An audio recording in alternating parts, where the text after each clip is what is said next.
Hello guys, नमस्कार, welcome to my channel. हजुरहरूलाई मेरो नयाँ भ्लगमा स्वागत छ। मेरो यो पहिलो भ्लग रहेको छ। मलाई बोल्ने गर्ने तरिका थाहा छैन, यो कसरी बोल्नुपर्ने हो।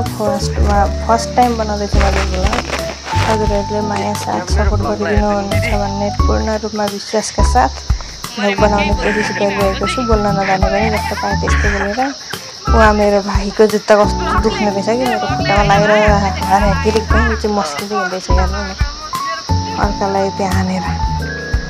मेरो भाइ, दिदी र म, अनि मेरो दाइ बहिनीहरू, दुईवटा बहिनीहरू अगाडि पुगिसकेका छन्। कि कस्तो सफी हिँड्न सक्छौँ भन्दा नि हामी हिँड्न सक्दैनौँ र हेपेर हेर्नु न। त्यसो हामी चाहिँ अगाडि गइसकेका छौँ, हेर्नु न। हामी हिँड्न सक्दैनौँ भनेर उनीहरू छिटो हिँड्नेहरू छोडेर गयो। यो चाहिँ भाइ रहेको छ। हामीहरू ऐनाभिर पुगेका छौँ, गुम्बा डाँडादेखि अलिक पर। हामी खासमा चाहिँ हामी लेख गाउँ, पाँचथर जिल्लाको मिक्लाजुङ 7 लेख गाउँमा अवस्थित गोतुला भोजुला तालको रमणीय दृश्य अवलोकन गर्नको लागि अवलोकन भ्रमण गइरहेका छौँ। छुट्टीको समयमा घर गएको थिएँ। घर गएको बेलामा अनि अब आफ्नै गाउँठाउँमा रहेको ताल हेर्न जाऊँ भनेर गएको। हामी पुगि पनि सकेका छौँ हाम्रो गोतुला भोजुला ताल। यहाँ पिङ छ, पर पिङ रहेको छ। यो पिङमा यसो एकछिन खेलेर पिङ खेलेछौँ अनि हामी तालतिर जान लाग्छौँ।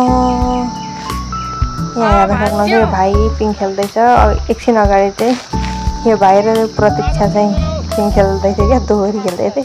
बाङ्ग्राङ बुङ्ग्रुङ पछारिएर अलिअलि रमाइलो भएको होइन हाँस्नलाई। मान्छे लडेको देख्यो भने कस्तो मजा पो हुन्छ त गाई। आफू लडेको लड्दा अरू हाँसो मान्छे रिस उठ्छ कि, अरू लड्दा कम्ती हाँस उठ्दैन। अनि यो चाहिँ रहेको छ बोटिङ। मेरो फुल पनि फुलिरहेको छ।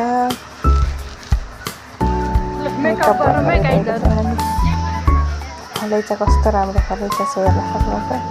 मेकअप पनि गरिसकेँ मैले।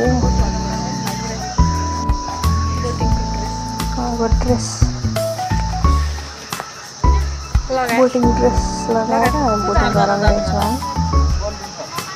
अहिले त खासै मान्छे पनि रहेछन्।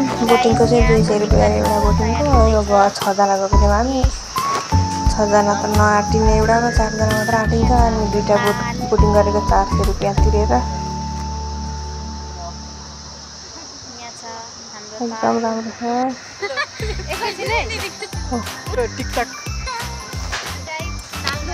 उनीहरू चाहिँ बोटिङ गर्ने फुल तयारी हुँदैछ, तालमा पस्ने।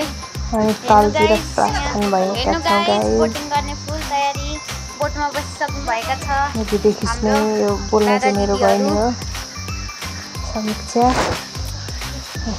अर्को हुनुहुन्छ भ्लगरजी। हामी गइसकेका छौँ ताल घुम्न। कस्तो हामीलाई चाहिँ यो एक फोनको लगाएपछि एक फोनको भन्दा बेसी घुम्न पाइँदैन। फेरि एक फोनभन्दा बढी घुम्यो भने डबल पैसा तिर्नुपर्छ भनेर हावा लगाइदियो कि। तर पाइने रहेछ नि, पर पुगेर यहीँ ओरै आएर फेरि जान चाहिँ नपाइने रहेछ। परकुच्चातिर घुमै गर्दा मात्रै पाइने रहेछ। हामीहरूलाई थाहा भएन। हामी त एक राउन्ड लगाएर आइहाल्यौँ, उत्रिहाल्यौँ।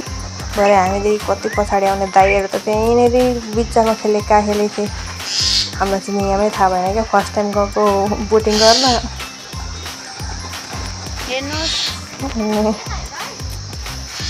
हामी अघि आइहरू उत्रिसक्यौँ। यो अर्को टोली चढिसकेका बहिनी चढ्दैछन्। समीक्षा अधिकारी बहिनी, हाम्रो बहिनी समीक्षा चढ्दैछिन्। उहाँ टिकटक बनाउँदैछन्। मेरो दुईजना चाहिँ फेरि किन दुईजना चाहिँ डबल भन्ने सोच्नुहुन्छ होला। यिनीहरू चाहिँ दाही गर्नुहुन्छ। बोटिङ चलाउन आउँदैन पनि त हामीलाई। अब त आउनु छ, पहिलोचोटि चाहिँ आउँदैन थियो, कसरी गर्ने थाहा थिएन होइन। भाइटल मार्नु पर्दो रहेछ साइकलको जस्तै। म त उल्टो भाइटल मारिरहेको थिएँ कस्तो। हात हल्लाउँदैछन्। मेरो दुईवटा चाहिँ ड्राइभर लगेको यिनीहरू। अघि हामी उताबाट गएको थियौँ, मैले यिनीहरू यताबाट गएँ।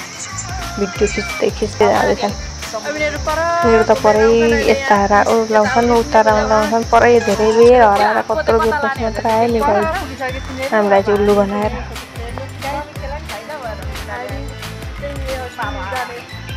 मेरो ब्युटिफुल दिदी भिडियो खिच्दैछ यो चाहिँ टिकटक बनाउँदैछ क्या। टिकटक बनाउनु भनेपछि यसलाई अरू केही चाहिँदैन, खाना पनि सबर नदिँदा हुन्छ टिकटक बनाउन पाइ भने। मौसम हेर्न सक्नुहुन्छ हाम्रो लेक गाउँको आकाश हेर्नु न कस्तो खुलेको छ। अहिले यस्तो राम्रो मौसम चाहिँ एकैछिनमा हुस्से लागेर केही नदेखिने हुन्छ, पुरै तालै ढाकेको हुन्छ। के गर्नु लेक गाउँ, अनि लेक गाउँमा एकछिनमै पानी पर्ने, एकछिनमै घाम लाग्ने, यो केही कुटुङ्गै हुँदैन कति छिटो। अहिले घाम साथी चिरिक्कै चर्केको छ भने पनि एकैछिनमा पानी परेर कस्तो बनाइदिन्छ।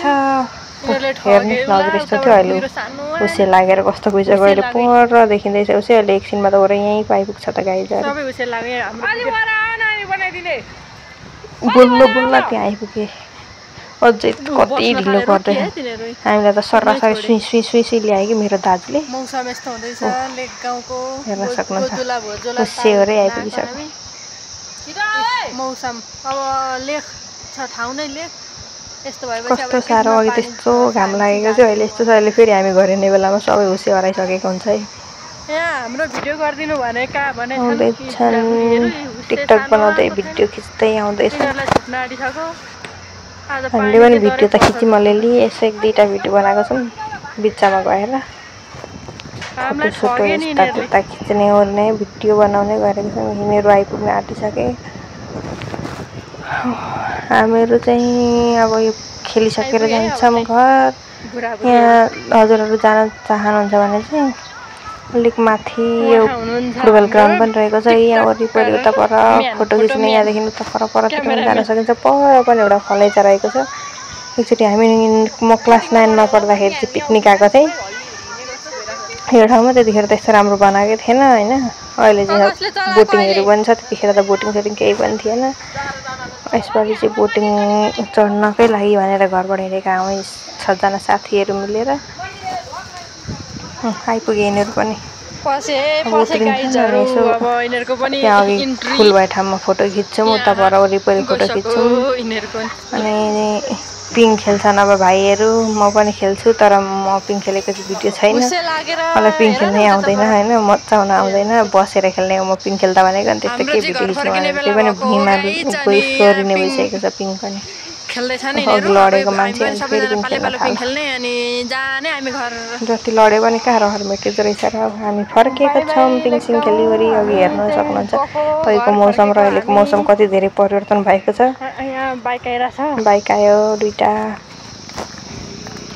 अब हामी यहाँनिर अगाडि बोर्ड रहेको छ, त्यो बोर्डमा चाहिँ फोटो खिच्छौँ अलिअलि, 1-2टा फोटो खिच्छौँ। अनि त्यहाँबाट देख्न सक्नुहुन्छ एउटा घर, त्यहाँनिर होटल छ। त्यो होटलमा गएर खाजासाजा खाएर अनि हाम्रो काका र फुपू पनि आउँदै हुनुहुन्छ, उहाँहरूलाई एकछिन पर्खिन्छौँ, खाजा खान्छौँ सबैजनाले, अनि घरतिर जान्छौँ। बाई बाई लेक गाउँ, बाई बाई गाइज। मेरो भ्लग यति नै रहेको छ। फोटो खिच्ने कार्य जारी रहिरहेको छ।